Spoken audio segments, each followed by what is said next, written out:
Welcome to GreenBiz Studio. My name is Elaine Shea. I'm the Verge Program Director, and I'm here with Adam Bumpus, who is the Senior Research Fellow at the University of Melbourne. Hi, Adam. You are involved in so many things. You're also the CEO of RedGrid, which is a startup. Mm-hmm. You are a Senior Research Fellow at the University of Melbourne in Australia. You are, you've been quite involved in accelerators. So you're very innovation oriented, but you're probably also interested in researchy things. Yeah. So tell me what's on top of your mind. What are you excited about right now? The researchy things, yes. Yeah. This has been amazing to be here at Verge because we're seeing cutting edge stuff coming through. I'm really excited about two things, I guess. The first thing is what we're seeing in the accelerator space in terms of bridging the gaps between utilities who are finding innovation tough and startups who are finding it tough to find customers and work through their solutions. And so I think there's something really cool, some magic happening there in what the accelerators are doing in terms of, forcing people into a room together for an amount of time to get them to really work together. Mm-hmm. And that is, that's opening new business models. And so kind of technology, that's okay, but what we're seeing in these kind of moments is that technology gets new life because the business models they can work through together. And I think there's a lot of magic in the kind of the far out stuff, like going for walks on the beach and going for walk and talks and all these different places. That's actually getting senior executives to work with startups and talk to each other as peers, trying to figure out solutions. So that's really exciting. And the second one is blockchain, but not the hype, the actual real user case of blockchain in the energy. What's the real user case?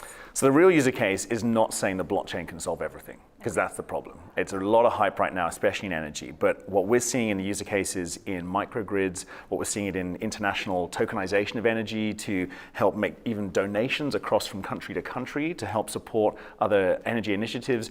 There's some really good functionality that blockchain is bringing, and we're really excited to see how it opens up the energy market for more people to participate. And is that mostly for the off-grid market, or is it all different kinds of markets?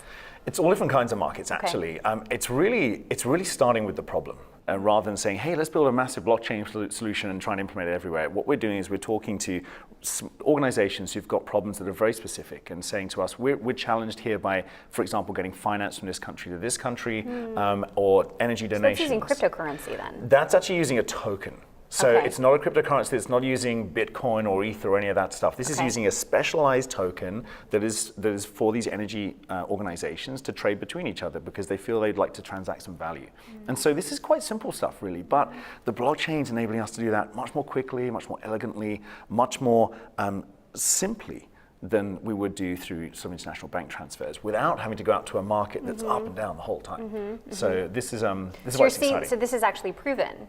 Yeah. You've already used it so what's the application that you're proud of? So we are producing this at the moment in a proof of concept with some partners around the world. And the application is to be able to donate some people in a developed country in Europe who've got great solar and they're producing a lot of energy. Perhaps they want to donate 5% of their solar energy in token form to someone in India or in Bangladesh.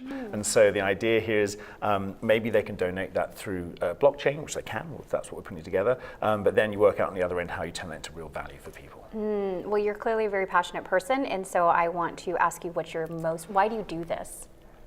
Well, I work in the innovation space for energy, because we're people, we're human beings, we're sons and daughters and fathers and sisters and brothers, we're family people, we're people who have to exist on Earth, and energy gives us that opportunity to live our full potential as human beings, and that's driven me for 15 years to work on climate change and energy, and the innovation space there's a lot of theater, there's a lot of hey, we do amazing innovation, and it's lots of flashy stuff, but when you really get down to it and you see innovation happening on the ground and people really benefiting from it, it's super inspiring and really exciting. And we're now this amazing time where finance and technology and to a certain extent policy is coming together to enable us to make absolute amazing changes in energy, and we're gonna solve this in the next 15 years, which is gonna be amazing.